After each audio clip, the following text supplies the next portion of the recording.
Hello, Alec. You're up next. Hello, Bart. Oh, how's it going? Good. Yourself? Pretty good. For some reason, I wasn't expecting. Is he Aussie or British or what? I can't. I'm Australian. Okay, yeah, Aussie. Oh, wow. It's got to be really early in the morning, though. 7 a.m., right? Yeah, 7. Bit early, but that's all right. We have another Aussie caller right after you here, too. Close off the Oh, show. really? Yeah. Interesting. So you had a non-hand call. I mean, a non-hand question, anyways, right? About I poker. did. Okay. Yes. Uh-huh. All right. So main question was just more regarding like what a true sample size you need in live poker to get like an accurate thoughts on like your win rate. So I've only started playing live properly like this year, and I've put Okay. in around 400 hours, and I definitely don't think that would be large enough to get an accurate win rate. So I had a look around online. There doesn't seem to be a real consensus. One of my goals is to play 1,000 hours this year, and Uh-huh. I think that would give me a good idea of what my win rate would look like. But of course, there are a lot of factors that go into it. So just wanted to get your thoughts on what you need to get an accurate win rate. Yeah, I mean, I think 1,000 hours is a good, I would say, start. So we'll think about like how many hands we play in Live No Limit. In Live No Limit, you maybe like you can, when all things are equal, maybe like 30 hands per hour, like at a full ring table, right? So, you tell an online player this and you're like, well, 1,000 hours is 30,000 hands. Well, I mean, I remember I used to know people that used to play online at Six Max, where when they were playing Six Max, it would be 100 hands per table per hour. And if they were playing like 5 tables, let's say they were playing 10 tables, like I knew a kid that played 10 tables. He was playing 1,000 hands an hour. So he would play your year in a week, right? In 30 hours. And the game is much, much slower. Although I will say, though, that because the bad players are so bad. So here's the thing.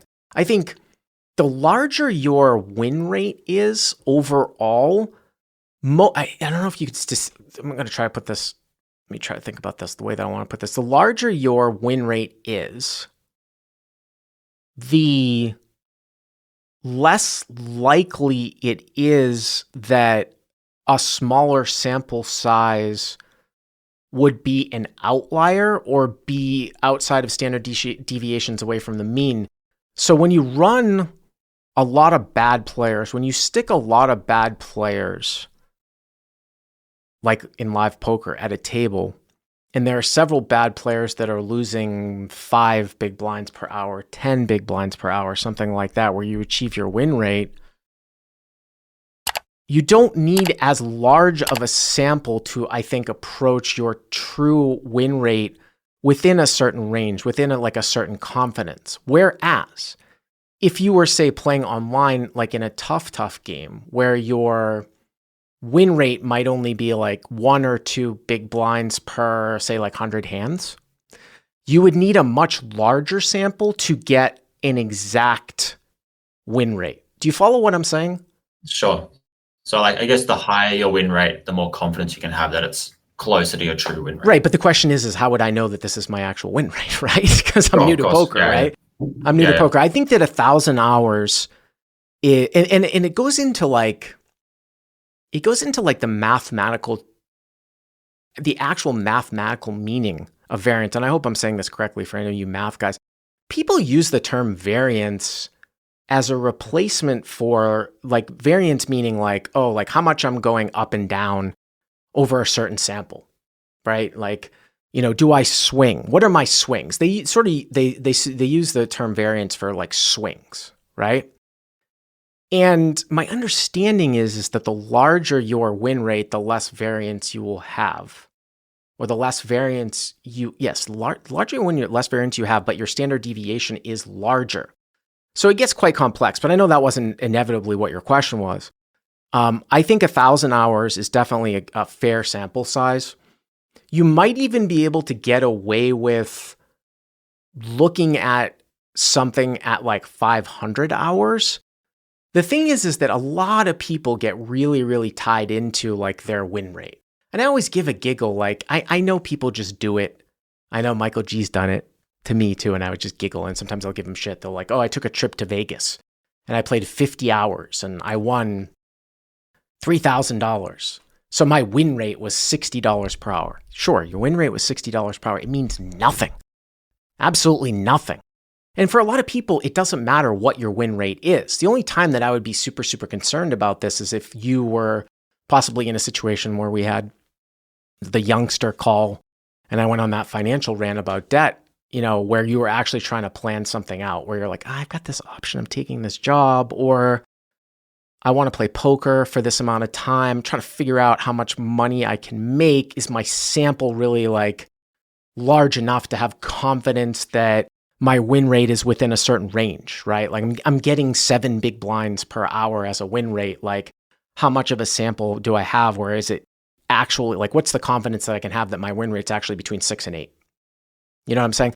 And again, that's a different way from me to say, Alex, like if your win rate was truly like 9 or 10, the range of like, say 8 to 12 or like 9 to 11 around that 10 win rate is not as extreme as like having a win rate of 2 and having a range between like 1 and 3 or 0 and 3. You know what I'm saying? Sure. Because of, how big the thing is. So again, it's kind of hard to say, but you said so how many hours have you played? I've played around just over 400 this year. So I try to play about 20 hours a week. And I should give a bit of background on the games I play in. So in Sydney, there's only one casino where you can play. And the rake is 10% capped at $15, which is, from what I've heard, very high. So I don't play there. But there's all these sort of self-dealt games all around Sydney and pubs and stuff where you self-deal, there's no rake, which is interesting. And you just sort of, it's usually 1-1 or 1-2, but we usually get bigger games going just on demand. So you'll have like a 2-5 game running in. That's like self-dealt and there's no rake, which is for a lot of people unheard of, but it's quite fun. And what is your win rate, Ben? So let me get it up. So it's all at 1-2 for the most part? It's essentially all 1-2, but now I've started playing match the stack games. Okay. So it's essentially a little bit higher.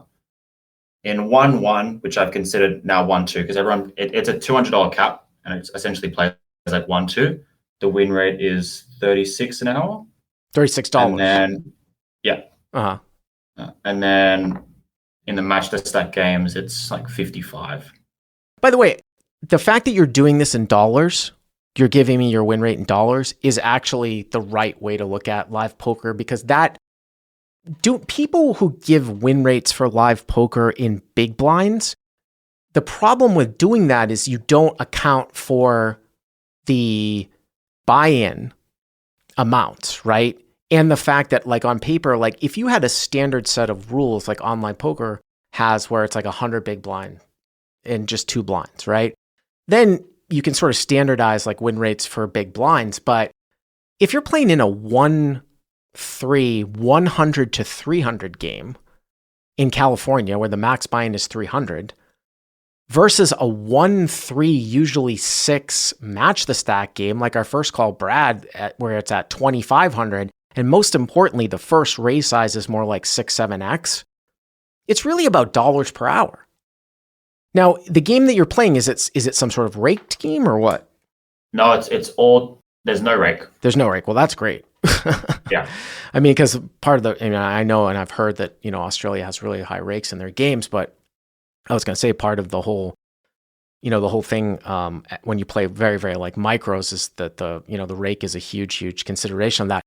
Just as a final note though, are you just like, why are you asking this question, Alex? Well, I think I'm very interested in playing more, not essentially for a living at all. But I'd like to play more than 20 hours a week and sort of just have like a normal job to, of course, pay for all normal expenses and all that stuff, but then use the rest of my time to play as much poker as possible. Right. Very fun for me. So I just want to see like what kind of sample would I need to get a good idea of how good I am, essentially, and then potentially consider moving to part-time work at some point and play more poker. Well, if you're going to make a life decision, some sort of life decision where like you're going to move from a full-time job to a part-time job and then, use, poker playing, like, poker money, as a support, like as a supplemental income, but you need that income because you're moving from like a full-time to a part-time job, you absolutely should have more of a sample to get an accurate sort of account for your win rate, like more approaching 1,000. But I think there's something else that you might not have thought of that might sort of lend into this question, which is you need to spend more time at the table to truly understand if you actually like the game and if you can cut it. And I'm not talking about skill-wise, but you need to be able to see if you can play through like a longer-term downswing and maintain sort of level-headedness. The worst thing that somebody could do, even like in a very, very small sample, is sure, they run like really, really hot for a few hundred hours and they're like, oh my God, I'm going to be a professional poker player. And they have no idea what it's like to actually play through and put volume in when they're actually losing. So it's almost like experience-based, not even just sample size, but even just experience-based too. And again, I'm sure that there's some mathematical way to sort of figure out, hey, if I'm winning X amount per hour, how often should I expect an X amount of a downswing? I'm not that good with math in my head and those types of equations, but I know there's a way to do it. But I think that that's a consideration too, not just like, hey, is this amount sustainable? How about put in more hours so you know that you actually want to do it, that you're not going to be fucking miserable. You know what I'm saying? Like coming away from your full-time job. No, that's a good point. It's actually good timing for this question because May was not a good month in terms of like actual playing. So it was a good time to ask the question because I was like, oh, good time when I have a downswing. How badly will my win rate get affected? Stuff like that, just out of interest in terms of how much it drops. So it's good timing for you to bring that up as well. And by the way, too, so How to Win in the live chat said, if you can play when you don't want to, I'll be 100% honest with you. I've told this anecdote before. Back when I was playing like totally full-time, mid 2000 teens, when I used to do Deuce Plays, the Deuces Crack podcast, I always tell us about like how, I had thousands of hours logged. And my hourly at 510, 1500 cap was about $120 an hour. And it was pretty much the top win rate for several years because I knew all the big winners. Now, there was a 1020 game that was going on at Commerce too. And you'd be like, well, if you had a top win rate at 510, why didn't you just move up to 1020? Well, what I found for me, and maybe I wasn't necessarily the best professional poker player, was that yes, I did have a larger win rate in terms of true dollars, not in big blinds, but it wasn't that much larger. What I mean by that is that maybe my win rate went from 120 to like 150 or 160. So it'd be like, well, if your win rate's 150 or 160, Bart, why? That would be a no-brainer, right? It's like $30 more per hour. The problem that I had though was that game level generated the type of variance or downswings that were exponentially larger than 510. So if I played 510, like I don't even know if I ever went on like more than a 15, 20K downswing at 1500 cap. When I would spend prolonged periods of time at 1020, I would routinely go on $30,000 to $40,000 downswings. What that caused though, for me personally, was I couldn't get the volume in. I didn't want to go and play. So I would make more money overall playing a year of 510 with a lower hourly rate than I would playing 1020 because I would put more hours in at 510. Sure. That's just how I worked. So that's a good point. Yeah. Anyways, I appreciate the call. Thank you very much.